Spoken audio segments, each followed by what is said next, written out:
It's space weather. Looking at the solar disk in 211 angstroms. A gigantic southern coronal hole facing the Earth right now. Got all kinds of fluctuations and things, such as the magnetometer, the electron flux. But the real story is the earthquake alert for California. Yes.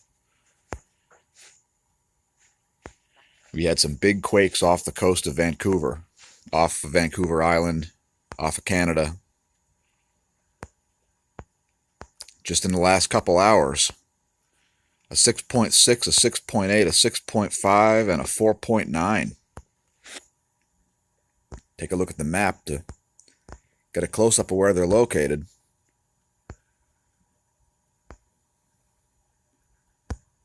There you go. There's your earthquakes off of Vancouver Island. No tsunami warnings. However, we need to issue a warning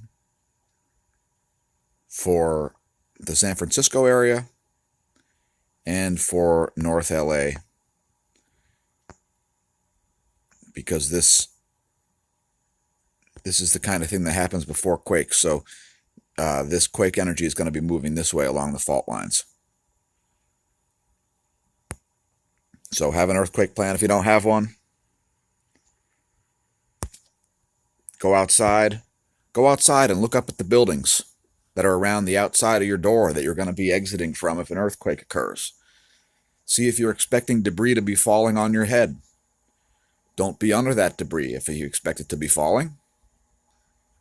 Have a few items. Have a day's worth of stuff. Have a change of clothes. Bug out bag. Some cash. Maybe an extra set of keys. Some bottled water. Some food that'll keep. Moving on. Take a look at the sun in 304 angstroms. The filamentary activity going on.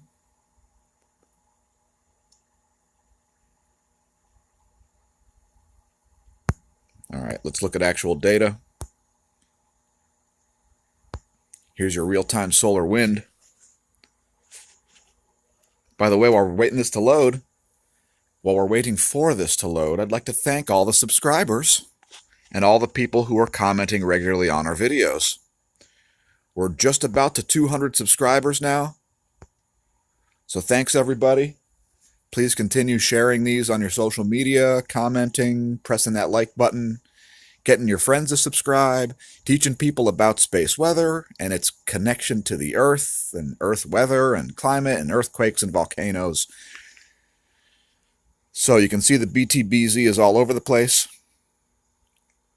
We have a phi angle that's starting to look like we're getting a signal there around 135 degrees, which is that southern coronal hole, which is very powerful because it's connected to the southern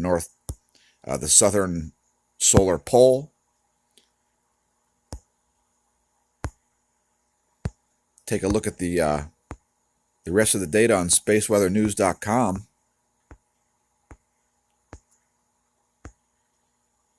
X-ray flux is still flatlined, just in the A level.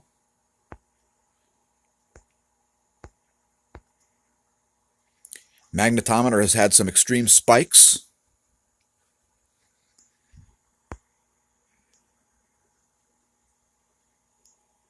And at least in the past few months, we've been noticing earthquakes happening around these low levels. When you get these sudden spikes at the low levels, low magnetism.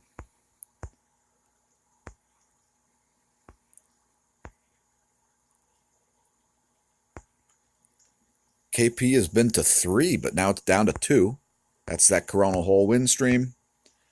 Here's your electron flux, which is dipped down as it typically does, especially at the beginning of the arrival of a coronal hole wind stream. That should be popping up soon, but let's keep an eye on that one. Here's your F2 ionosphere layer, which is looking a little bit anomalous in the north.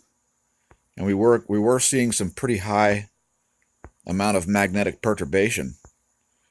The animations that we usually watch don't seem to be working, though. Anyway, we got big earthquakes. We got earthquake alerts for California. We got almost 200 subscribers. Thanks again, everybody. Stay tuned for more videos such as this daily. Be safe out there.